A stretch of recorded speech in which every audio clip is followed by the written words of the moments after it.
Well, hello, friends. Diana Gadus, Savvy Florida agent, community market leader, digital marketing specialist. And I'm live here along the shorelines of Fort Myers Beach.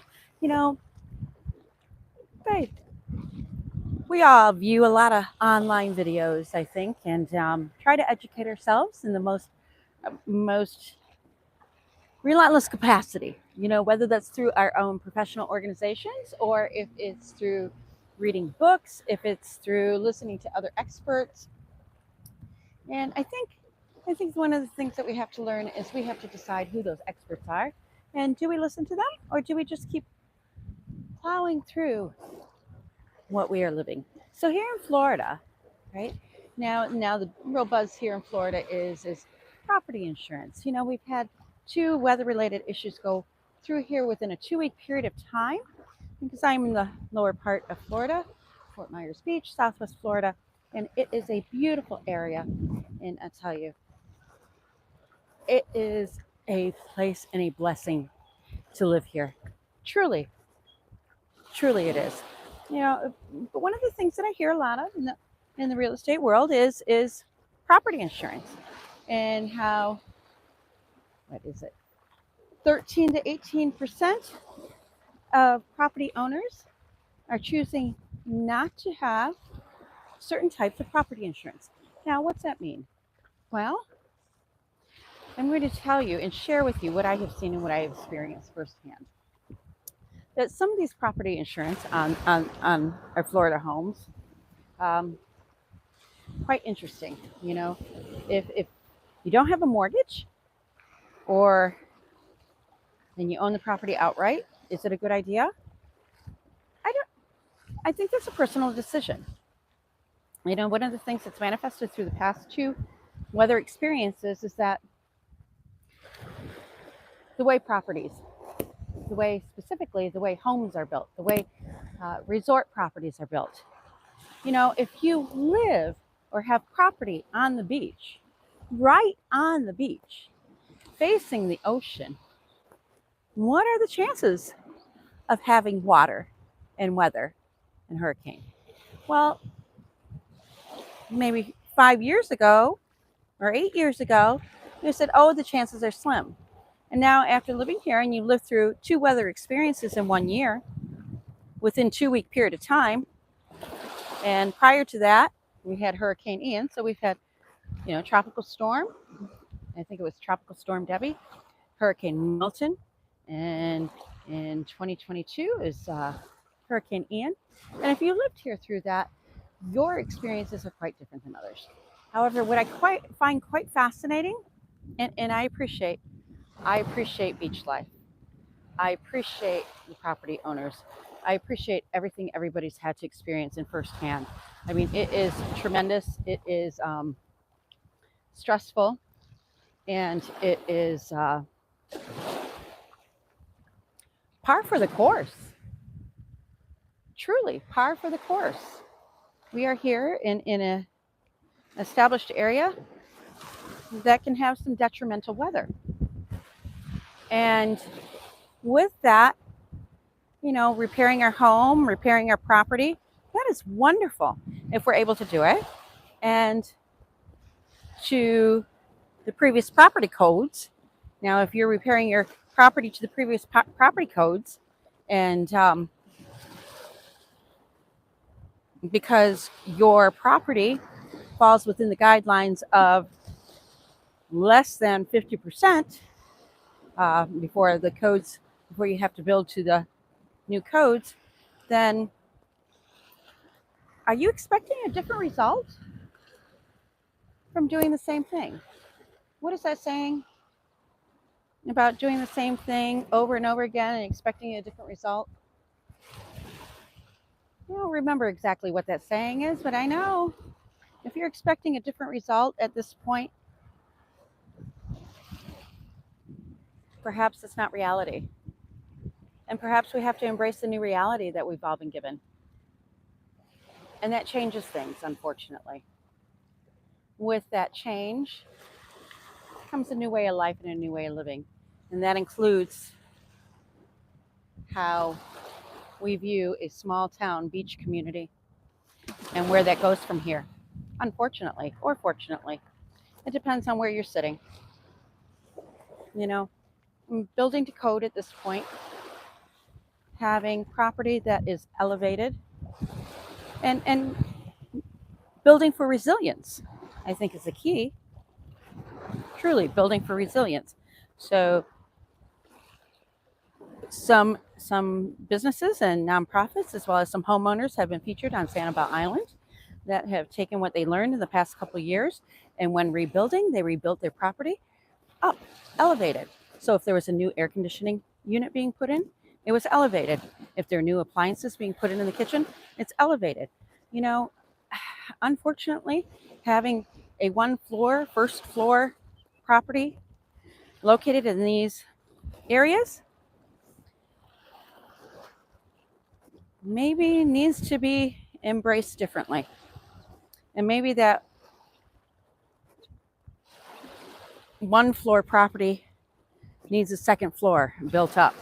And now that downstairs should become an indoor-outdoor living space. I think sometimes these circumstances require us to rethink, reevaluate, create different options, and move in new directions.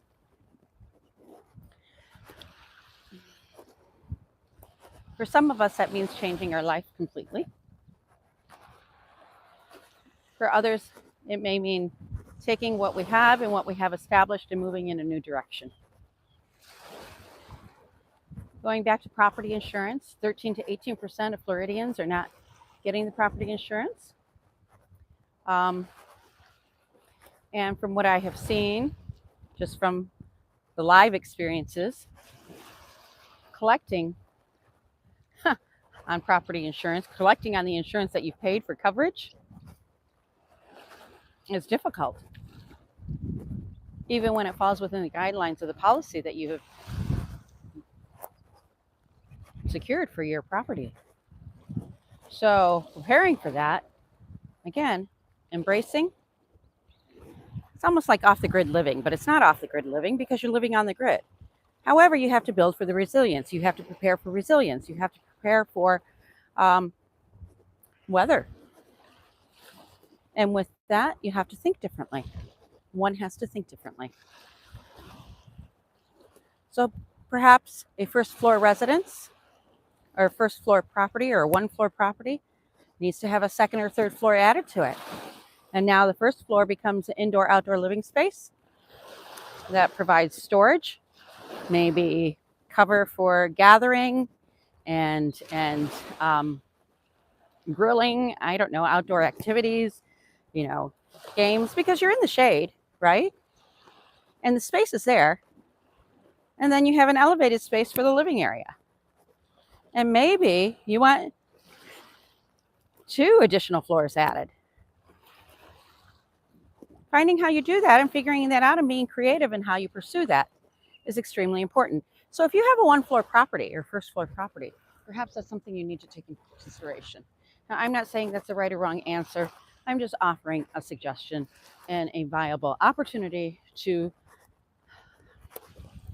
look at things a little differently. Now let's take this whole insurance issue into consideration as well. Property insurance in this area is quite high, and depending on what flood zone you live in, it is much higher. So now there are products and ways to prepare for water and water intrusion. So you spend a little bit more for reconstructing and rebuilding. However, it's very resilient. Now you have resilient property that can stand up to weather, that you would hope would cost less than insurance, or perhaps maybe there's some insurances you don't carry. Those are personal decisions. They are difficult personal decisions. They're not for everybody to make. However, I can say that the salt life, the beach life, to me, it's relevant and worth it. To me, having resort property on the beach is worth it. It's worth the risk for me, but not everybody can say that. I think that, again, is a personal decision that you have to weigh it against the odds. Now, we can all speculate of how these small beach towns are going to change, and the value and the vacation opportunities and the vacation aspects.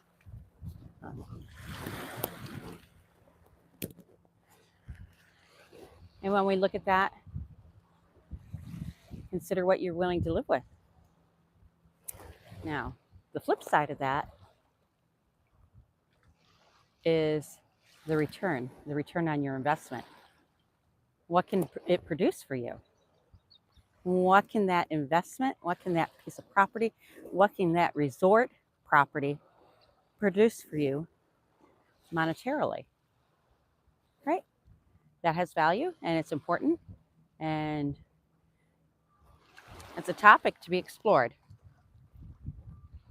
One of the things I have learned over the years is, yes, we can rely on others, we can rely on our friends, we can rely on our jobs to some degree, but really you have to set yourself up for independence, and you have to set yourself up for recovery of risk, and weigh what you're willing to lose in case of catastrophe. And that's unfortunate that sometimes we have to think in those terms and whether we're going to take that risk or not. However, it is a reality. Again, me, personally, I prefer to take the risk. I think it is well worth it for many reasons. I mean, for me personally, from a business perspective, I think recovering the investment is doable and quick. Many people want to come here. It is a beautiful place.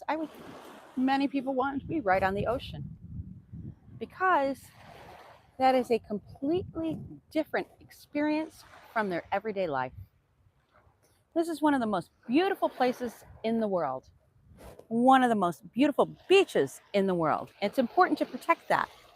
It's important to protect that investment, and it's important to market that as well.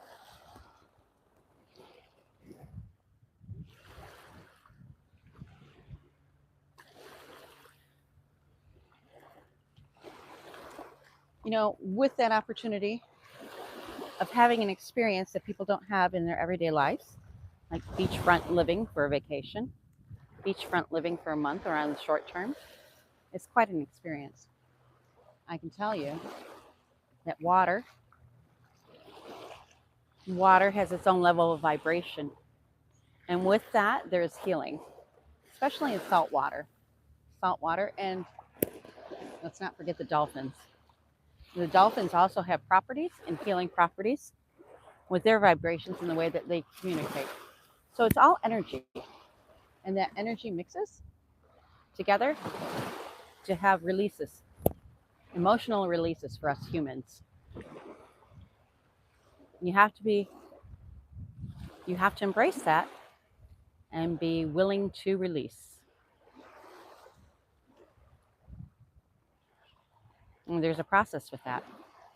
Now, one of my major goals is to open up a resort spa right here along the ocean front, because I think it's important for people to find that healing, that inner peace, that reconnection with nature, grounding, and releasing of some of that trauma, post-traumatic stress, and generational trauma. And we all have it. We all have it. I also feel that it's important to provide those opportunities, especially to the most hurting in our world. Those individuals that were humanly trafficked, girls that were trafficked, women of domestic violence, children of domestic violence, having a place to go for solace, healing, and repair is extremely important. To understand that there is that much value in your humanity as an individual to experience and have luxury and have others pamper you in that luxury. That builds your value. That builds human value. The return on that investment is priceless. You can't put a price on that. When you're thinking in those kinds of terms, the resort properties that are available,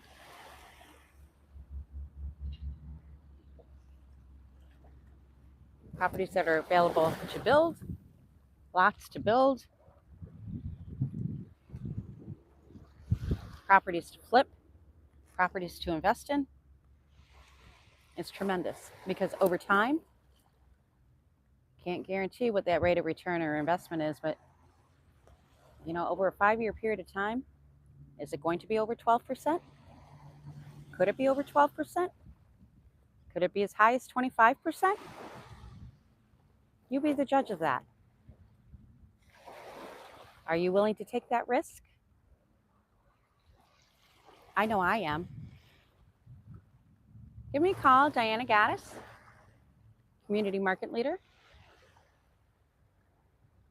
Resort Property Specialist. I'm here to help you in your property search and finding the best places for you to invest, to change your life, make things happen for you. You have a gracious and blessed day. I look forward to talking with you soon.